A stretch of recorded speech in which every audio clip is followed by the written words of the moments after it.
What up, YouTube? It's your boy, ATrueHero, and today I want to talk about two things. One, my nationalness experience, and two, how to top 8 at your next Yu-Gi-Oh! Event. Shoutouts to everyone who I had the pleasure of meeting at Riley. The Edison community is an amazing group of people, and it's cool to see how after more than 10 years, both old and new players alike can come together and enjoy Edison format. Special shoutouts to all of my fans and everyone who recognized me. You guys are the real MVP and the reason why I'm able to make videos like this one today. Now, I'm not going to go into my individual card texts and choices because I've already done a video with Asian with cards that explains in detail why I played each specific card. So if you haven't checked out that deck profile, please go ahead and check that out. I'll leave a link to that video in the description below. But what I will talk about are the decks that I played against each round. Now, in my previous videos, I like to go into a deep analysis. However, for this one, I cannot because I don't remember. But what I will go into slightly more detail about are the rounds that I lost. So round 1, I played against Diva Hero, and I won 2-0. Round 2, Frog Hero, I won 2-0. Round 3, Blackwing, I won 2-0. Round 4, Hero Beat, I won 2-1. Round 5 was my first loss, and believe it or not, the deck that I actually lost against was Diva Hero. So that round, once again, went 2-1. Game 1, I was able to win. Game 2 wasn't even a game. My opponent goes first, goes Diva into Catastor, sets a back row. So I already knew that this back row was Deck Devastation Virus. I draw my 6 card for turn, and every single card in my hand is deck deviable, which means that they'll all be hit. And because I know what's going to happen, during my main phase, I normal summon Spine Gilman, because of course, as usual, ATrueHero always has this card in his hand. My opponent flips up Deck Devi, and he Deck Devis me for 5. Obviously, Spine Gilman isn't hurt because his attack raised up to 17, which is why I normal summoned it. So, from that point on, it was a losing battle. But still, I almost came back, because at that point, my opponent had no monsters. I attack direct for 17, my opponent draws, and then he sets a back row and he passes. On my turn, I draw into Rhoda, and I activate Rhoda, I Rhoda for Stratos, I add Prodigy. So now the game state is I have Gilman and Stratos, and my opponent actually has 2 back rows. He set an additional 1 turn 1 with Catastor, and he set 1 last turn. So he has 2 back rows. So I go attack with Gilman, he takes 17 again, attack with Stratos. So as you can see, despite getting deck devied for 5, I'm still about to make the comeback. And then my opponent goes, activate MST, target his own back row, which was Trap Dust Shoot, obviously dead because I had no cards in my hand, and then he drops Gores. And from that point, the game was over. So, of course, I could have stacked for Plague because I had an additional card in my hand from Stratos, but I had to read my opponent had Caius. Lo and behold, my opponent goes next turn, draw, sack token for Caius, target Stratos. So if I would have made Goyu Guardian, then the game would have been a mega over. And then game 3, it ultimately came down to me losing to myself. My opponent went for a very big push, but he didn't OTK me. So I was able to clear his board with Black Rose, play Miracle Fusion, summon 0, and I begin to go on the offensive. I decided to set Heavy Storm despite having Treeborn Frog in the graveyard because I wanted to scare my opponent because all I had was Absolute Zero and Heavy. Now, my opponent was able to out the 0, but for the remainder of the game, he never set an additional back row. And the play that he killed me with ultimately was Summon Armageddonite, send Plague, stack for Brio, return a card, attack for 23. On my turn, I drew, and I have 2 cards in my hand, Grepher and Spirit Reaper. And I thought about if there's anything that I could do. I could go Summon Grepher, pitch Reaper for Plague, but I didn't even have a card to stack for Plague. So if I had one more card in my hand, which was that Heavy Storm that I set, then I could have stacked for Plague and I could have made Go You Guardian and ran over and took his Brio. Or if I never set the Heavy, I could have also continuously brought back Treeborn during the standby phase, and if my opponent goes for that play that he went for, it wouldn't have been game because he exhausted all his resources already. So I lost that round to myself, but shoutouts to him for able to beat a true hero in the mirror match. Round 6, I played against Vayu Turbo, I won 2-0. Round 7, I played against Blackwing, I won 2-0. Round 8, I played against Diva Hero again. And actually, it's quite unfortunate because my round 8 opponent, he received a game 1 lost. Round 8 was actually the start of day 2, and he showed up late, so unfortunately, he took a game 1 loss. So we didn't get to play a full set, and it ended 2-1. So we actually went 1-1, but I had the game 1 win, so it was 2-1. Round 9, I unexpectedly played against Flamevel, and I won 2-1. So that was the Swiss portion of the event. Now it cuts to top 8. In top 8, I played against Vayu Turbo Evolution actually, round 1. I was able to win 2-0. Then I played against Amaryllis Burn, and I won 2-1. And this player actually wound up taking 3rd place in the event. And for the finals, I played against Vayu Turbo, and I lost 0-2. The very first set, the entire tournament, that anybody 2-0'd me. And it was in the finals. And there's actually a written feature match that explains what happened, and it wasn't even close. An absolute creaming. And my opponent didn't draw particularly broken. However, if you read the feature match, you can see that things just slowly began to go his way. He didn't open up quite well, neither did I. I also opened up Spine Gilman. But as he continued to draw each turn, he drew the perfect card that he needed every turn. But it wasn't like a broken card like Brain Control or Heavy Storm, like a blowout card. But it was like just the card that he needed. He needed a Grepher, and then he pulled into it. Or he needed an Allure, and he pulled into it. Things like this, right? So if you want to find out the specific details, please read the feature match. But no discredit to him. He's an amazing player, and I was happy to play him in the finals. He played absolutely excellent throughout the tournament. And that was my Nationals experience. So now I'm going to get into what you guys probably really came here for, which is how to top 8 at your next Yu-Gi-Oh! Event. Here we are at formatlibrary.com, and the first tip in order to top 8 your next event is 1. Play a meta deck. This might seem like common knowledge, but a lot of people, they have decks that they truly love, such as Crystal Beasts or Morphtronics. But those are not the decks that are going to bring you victory. This event is Edison World Championship Qualifier 1. And we can actually look at the top 12 decks, right? We'll actually only look at the top 8. But here you can see top 8. First place, Blackwings, meta. Hero Beat, second, meta. Third place, Blackwing, meta. And the list goes on and on and on. The point is, among the top 8, Blackwing, Hero Beat, Blackwing, Dragon Turbo, Blackwing, Mach Control, Vayu Turbo. They are all meta decks. I'm not saying give up playing your favorite deck, because my favorite deck is Diva Hero, and actually people didn't believe in Diva Hero.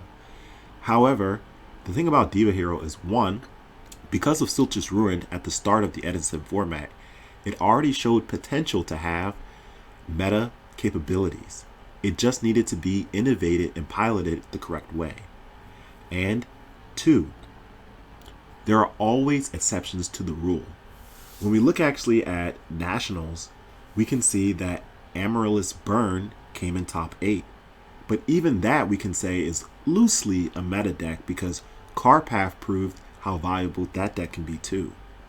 The main point I'm making is you have to play a meta deck. And you have to understand what your deck does. If you're not playing a meta deck, you're not trying to win. One of my favorite quotes is actually from the FGC community. And it goes like, if you want to win, pick a top tier. Just pick a top tier. It's that simple. Whether you're playing a fighting game like Melee, Smash, etc., right? In Melee, if you want to win, you're not going to win with Pichu. You're not going to win with Luigi, right? And Luigi's a good character, but he's not among the top 8. If you want to win, you're going to pick a character like Fox or Falco or Peach or Jigglypuff. Same thing in Yu-Gi-Oh! If you truly want to win, as heartbreaking as it sounds, if you truly want to come in a top placement, you need to pick a meta deck. And this doesn't just apply for the EWCQ, right? In every single event, the majority of the decks that come in top 8 are the meta decks. So one, pick a meta deck. And within meta decks, of course, there lies a difference of tiers. There are A tier decks, there are B tier decks, there are C tier decks, etc. I have an old video that the presidents actually ranked the different tiers of the decks in the Edison format.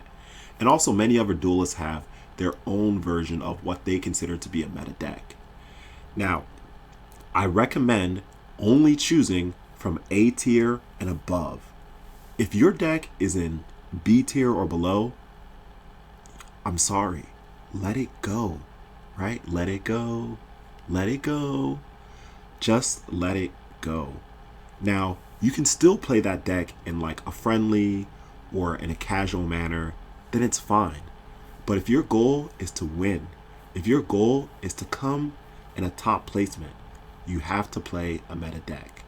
So with that said, let's move on to the next point, which is understanding the meta. The next step in being able to top your next Yu-Gi-Oh! Event is understanding the meta. Here we have the data for the EWCQ01. Now, the reason why I'm referring to this event, despite the fact that there have been more recent events such as Deck Devastators 4 or even the recent RBETs, is because there's a lot of data on this particular event. And regardless of which tournament I'm referring to, the same principles apply. So you need to understand the meta. This right here is the Edison meta. You can see that it is Vayu Turbo and Frog Monarch with the addition of Blackwing. These are the 3 biggest decks, and number 4 would be Hero Beat. So if you don't understand how these decks work, then how can you play the game in the most efficient manner possible? You can't. Understanding the meta means how to play against each individual deck. For example, when you're up against Blackwings, you need to know that, my opponent could have Icarus attack. So if I commit too many cards to the field, then I'm setting myself up to get Icarus. Or if you're going up against Vayu Turbo, you have to remember, if there's a way to avoid sending Vayus and Synchros to the grave and returning them instead, then this could actually be beneficial, because then my opponent cannot abuse Vayu continuously. You have to understand the meta, which means simply understanding how your opponent deck works. So the last example I'll give is even against Lightsworn.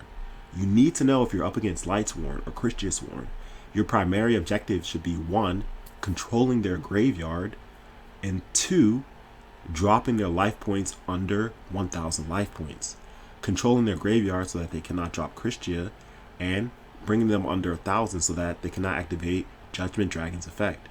If you do these things, then it'll be really difficult for your opponent to win. But let me give an example. Let's say that you don't understand the meta, and even though Gladiator Beasts aren't what I would consider an A tier deck or above, still, if you don't know how to play against that deck, you're going to have a hard time. If you've never seen a Geyserius before, and the first time your opponent goes set Bestiari, contact with another Gladiator Beast, and he summons Geyserius, and you're like, whoa, what happened? I lost 2 cards out of nowhere? It's because you didn't understand the meta. Myself personally, I know how every single deck in the Edison format works all of them. I know what their game plan is, and I know how to beat them. So you need to be able to understand the meta. You need to know if you're going against a fairy deck that there's the possibility they could have Herald of Orange Light in their hand. But if you've never played against the fairy deck and someone negates your effect, you're going to be caught off guard. You have to understand the meta, which simply means understanding how your opponent deck works. If you only understand how your deck works, then that goes into the first point that I gave, which is play a meta deck. So first, pick a meta deck and understand how it works. But then secondly, you cannot win only knowing how your deck works. You also have to understand how your opponent's deck works. If you know their game plan, then you can formulate a strategy of how to beat them. Now, the best way to understand the meta or understand how your opponent deck works is to actually just play against it. Play against it as much as possible. And then different scenarios will come up that you haven't seen before, and you'll know how to counteract them. So that's the next tip. Understand the meta. The next advice I have for those who truly want to top their next event is to simply play the game. While this concept might seem simple, a lot of players don't play enough. If you want to become good at anything, and it doesn't just have to be Yu-Gi-Oh! Let's say you want to become good at playing basketball. Well, Michael Jordan, LeBron James, Steph Curry, etc., right? All these amazing basketball players, they didn't just become good because of natural talent. Yes, they are naturally talented, but the reason why they were able to rise to the heights that they have is because they played the game continuously. Even when it comes to soccer, right? I'm not much of a big soccer fan, but I know that Messi, all he would do is play soccer all the time. When his teammates were enjoying themselves, what was Messi doing? He was out in the field practicing. David Beckham, what was he doing? He was out in the field practicing. You have to continuously practice and play. You're not going to become good at Yu-Gi-Oh! Just because you think you're good at Yu-Gi-Oh! You have to play the game. It's that simple. Myself personally, when I have free time, what am I doing? I'm playing Yu-Gi-Oh! If I'm at work and things are a little slow, I'm hitting up my boy Nikki Stang and we're playing. If I'm at home and I've taken care of all the things that I need to do, what am I doing? I'm playing Yu-Gi-Oh! Even though I have a lot of knowledge about this game, there are still situations that I haven't encountered. And the more you play, the more familiar that you can become in certain scenarios. And then things become second nature. Once again, I like to correlate Yu-Gi-Oh! To Smash. Same thing in Smash. If you want to become good at Melee, you have to play all the time. You cannot just stop. Even Mango talks about how, and Mango, for those of you who don't know, he's arguably the world's best Smash player. He talks about how if he doesn't play, he's rusty and he doesn't perform as well as he does. Now, of course, he's also naturally talented, so he usually performs well. However, the point is, even he himself needs to grind. You need to play the game if you want to become good. And then, the more you play, the more you can learn. But there's a difference between playing to play and playing to learn. In addition to just playing monotonously, you also have to analyze what happened. And actually, your losses are more important than your wins. When you win, awesome, great, you did a great job. However, you need to begin to see, well, why did I lose? Did I lose because A, I got sacked, B, my opponent outplayed me, or C, because something happened outside of my control, right? There could be a variety of different reasons why you lost, but people often go to just that their opponent sacked them. I can guarantee you, if you watch your replays and you truly analyze it, the reason why you lost is not because your opponent sacked you, most of the time. The reason why you lost is because you made a minor misplay. And Yu-Gi-Oh! Is a game like chess. It's a game of decision making. And one small decision that you made can impact the entire duel. Every little decision that you make counts. Go back, watch the replays that you lost, analyze them, and figure out, was it right to set the back row there? Was it right to summon this monster here? Should I have attacked that monster instead of that one? And you might begin to think, oh, well, this doesn't matter. But that's not true. You need to, first of all, change your mindset. Stop thinking that you only lose because you got sacked. Begin to think, well, maybe I lost because I did something wrong.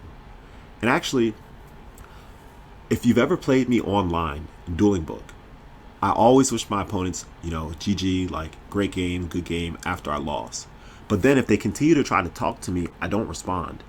And it's not because I'm being rude. Actually, it's because the moment I lose any set, the first thing that I do is I press view replay. And I go back and I watch the replay and I'm analyzing. And this opens up in a new tab or new window, so I actually don't see my opponent typing to me, right? So there's been a couple of times where my opponent, they have some questions that they want to ask me or they just want to carry on a conversation. I'm not responding. So I really apologize if it seemed like I was ignoring you. But I will always go back and I'll message that person on Discord, or if they're still in the chat room, I'll send them a message and be like, hey, I'm sorry. I wasn't trying to ignore you. I was just watching the replay.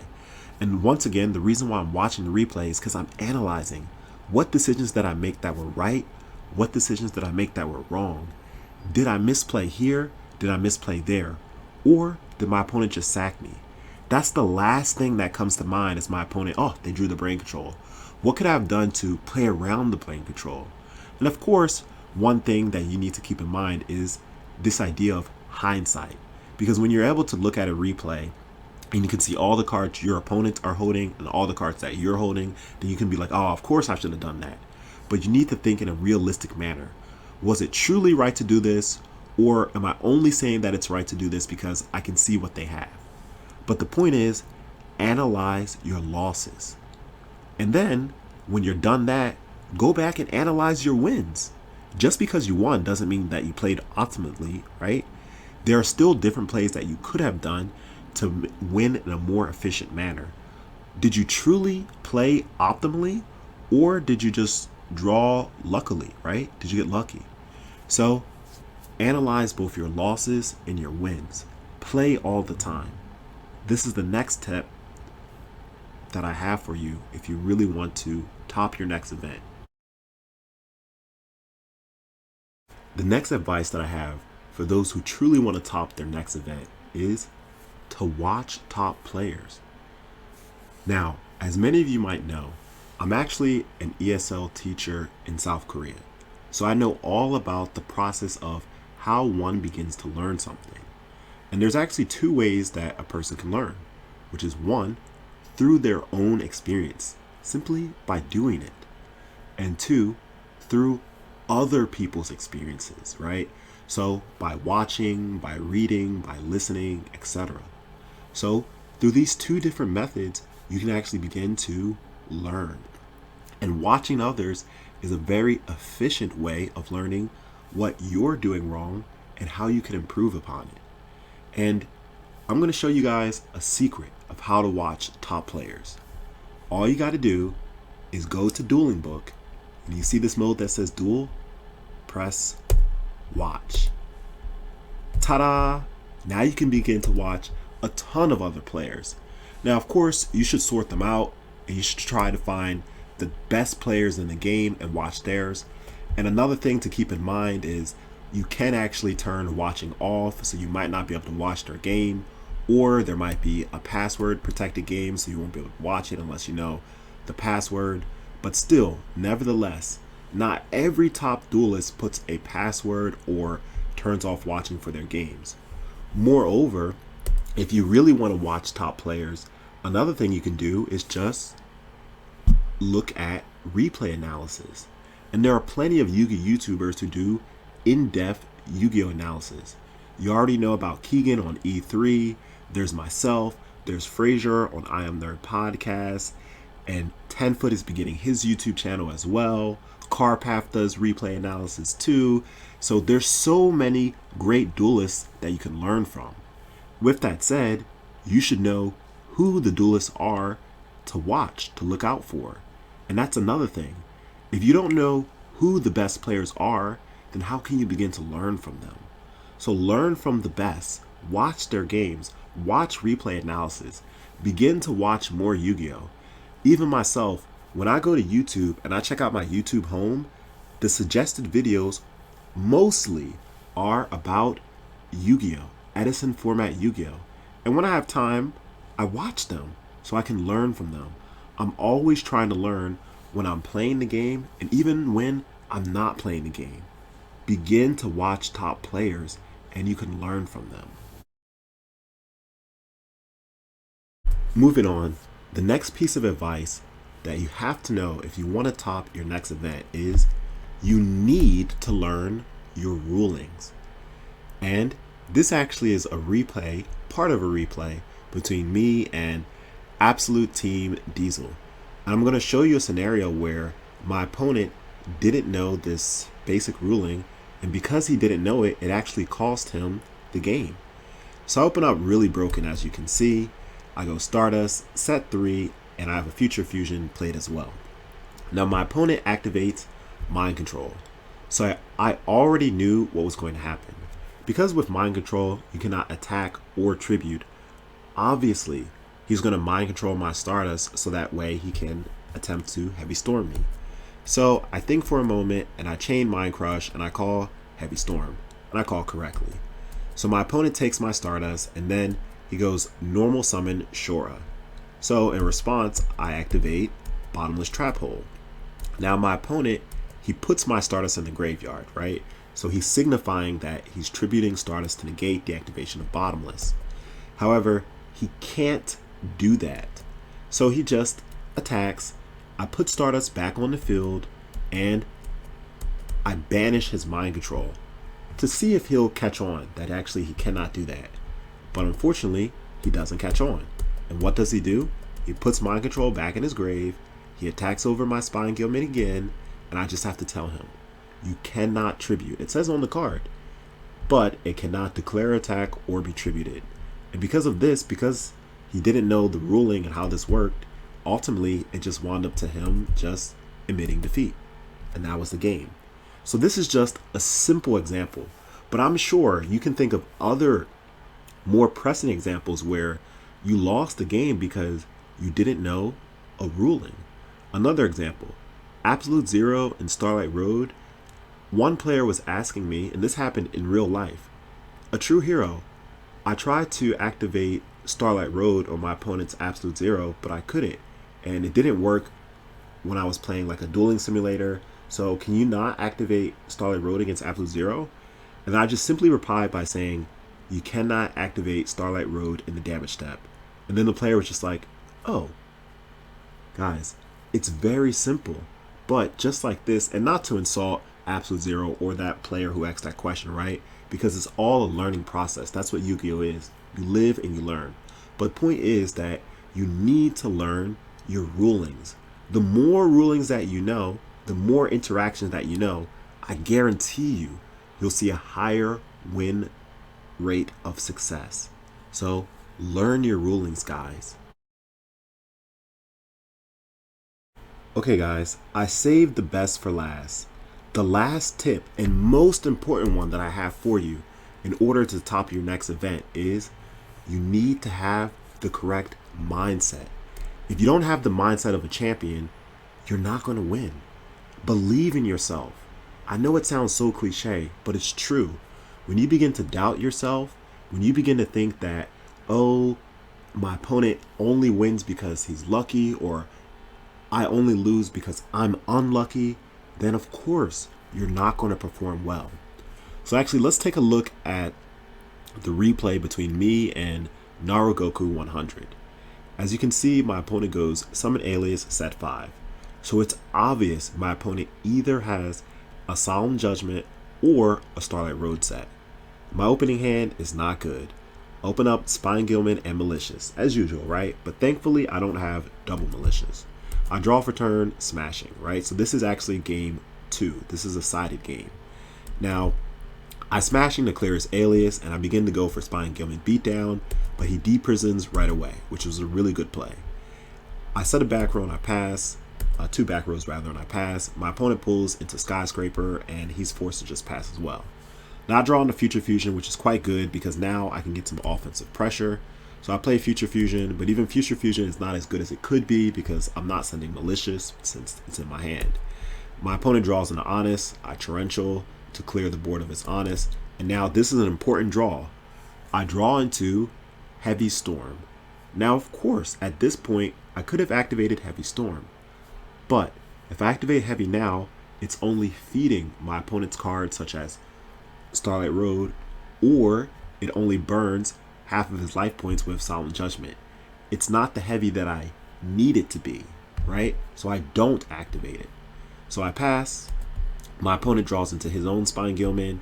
He hits me direct for 17. And now 2 turns have passed, so my 0 can come out. He bottomlesses, which clears his Gilman. And now I activate Dust Tornado during the standby phase in order to bring out my Treeborn. With Dust Tornado, I'm able to luckily hit his Starlight Road.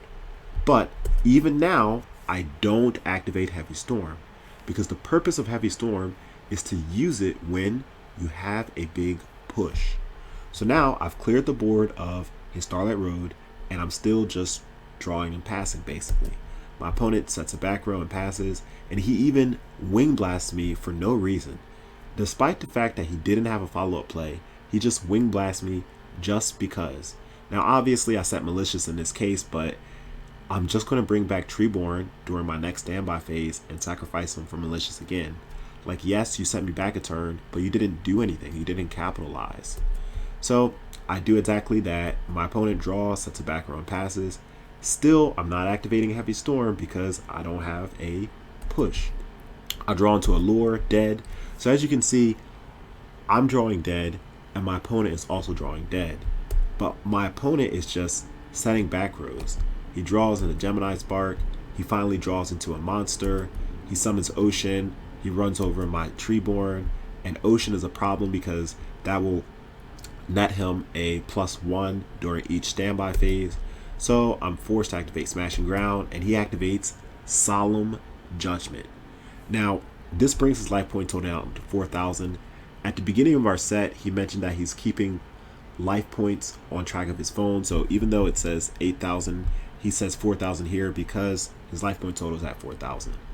Now, Narugoku has used both Solemn and Starlight Road, and I have Heavy Storm. But let's say I didn't have Heavy Storm.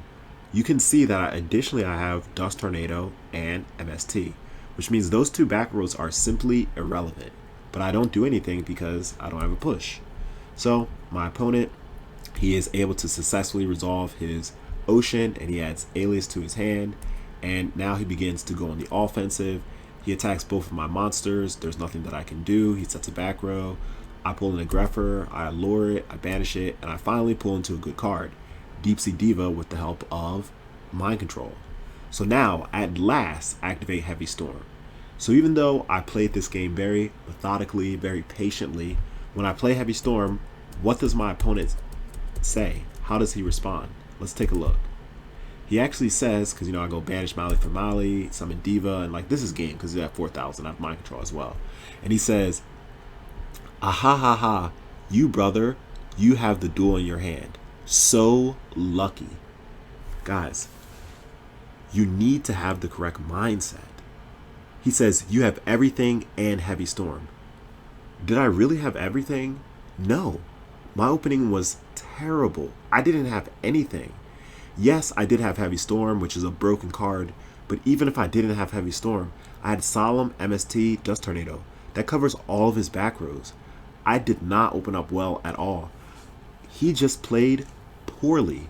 But if you don't have the right mindset, and that's the purpose of this last part of the video, if you don't have the right mindset, instead of blaming yourself, you'll begin to blame others.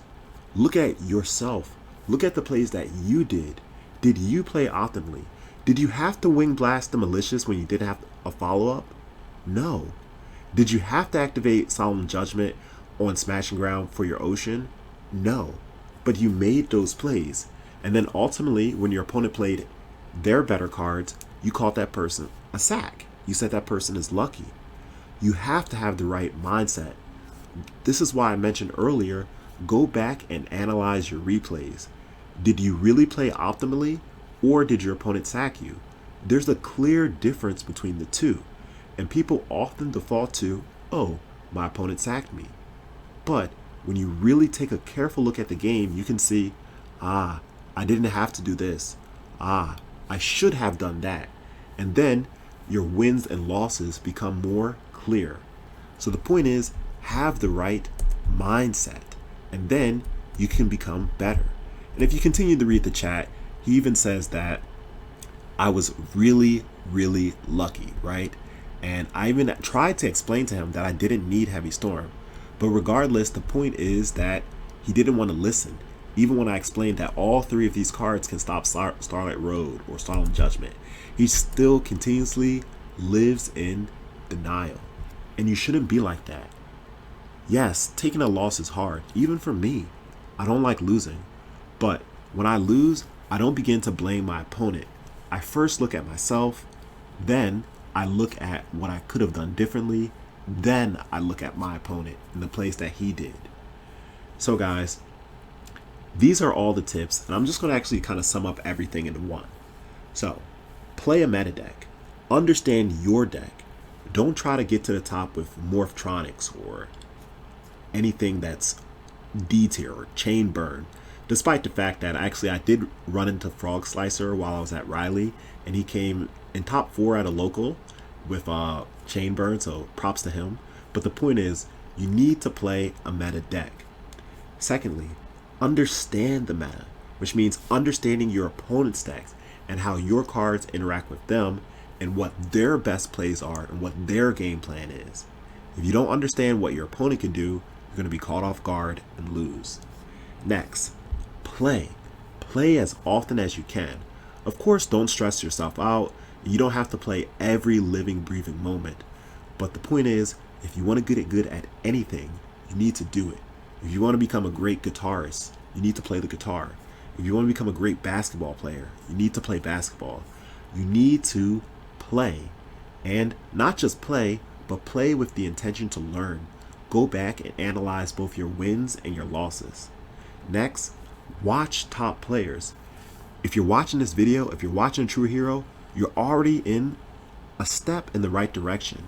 But I'm not the only person that you can watch. There are tons of great people you can watch. And learn your rulings. If you don't know your rulings, then you're going to get taken advantage of. And actually, an example of this actually happened in a recent Tengu tournament that I played in, where my opponent didn't know the ruling about his own card. And I'm going to upload a video about that in about a week or so, and you can see what I mean. And lastly, have the right mindset. Don't begin to just call your opponent a sack. Think about what you did right, what your opponent did right, what you did wrong, and what your opponent did wrong. Have the right mindset. And then when you believe in yourself, when you analyze everything appropriately, you can begin to see what you can do to improve. So to bring things back full circle, there's one last thing that I actually want to promote, which is myself, ATrueHero. Guys, as you know, I've topped a plethora of events, but I also want to help you get there as well. So I'm going to start what I like to call coaching, replay analysis. For anyone who's interested in me going over their replays and me to give some advice about what plays that they can do better, I'll gladly help you.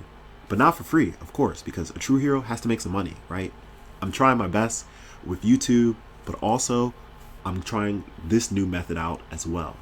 So don't worry, I'm not going to charge something ridiculous. I will charge just $10 a replay. So if you're interested, message me on Discord. My Discord is ATrueHero. I'll leave a link to the description below, and I'll go over your replay and we can spend time talking about what was done right. But if you want me to go into a further, deeper analysis, then I'm also offering, at the rate of $25 an hour, a one-on-one coaching where we just talk about everything for an hour. We go over your replays, we go over my replays, we go on Dueling Book together, and we play together. We talk about what play to do in this circumstance, what play to do in that instance. So at the rate of $25 an hour, we will play together and learn together. But for those people who cannot afford $10 or $25, don't worry, because my YouTube content that I put out will always be free. And you don't have to be a special member. You can just watch the YouTube videos for free. But if you want one-on-one coaching from a true hero, then $10 just to analyze a quick replay. But for a more in-depth one-on-one coach, $25 an hour. Let's take a moment to talk about Nicholas Stango. As you know, he's constantly featured on I Am Nerd podcast through the Master and Pupil series. And he's developed his Yu-Gi-Oh card game skills in such a short amount of time because he constantly learns from the top players in the Edison community. He's constantly playing with Frazier, learning from Frazier, and he plays me all the time. And this same principle doesn't only apply to Stango, but to anyone. The more you play with top players, the more you learn from top players, the better you're going to get. And this is why I'm offering this service to anyone who's interested. So please, if you're interested, reach out to me on Discord and we can make something happen. And lastly, I want to take the time, I know I've been saying lastly a lot, but really lastly, I want to take the time to advertise to you guys merchandise. For those who have seen me at Riley at Nationals, you might have saw me wearing the shirt that said ATrueHero. That was the first time that I showed my face in public, so a lot of people could not know who I was, unless you're from the Philadelphia area, right?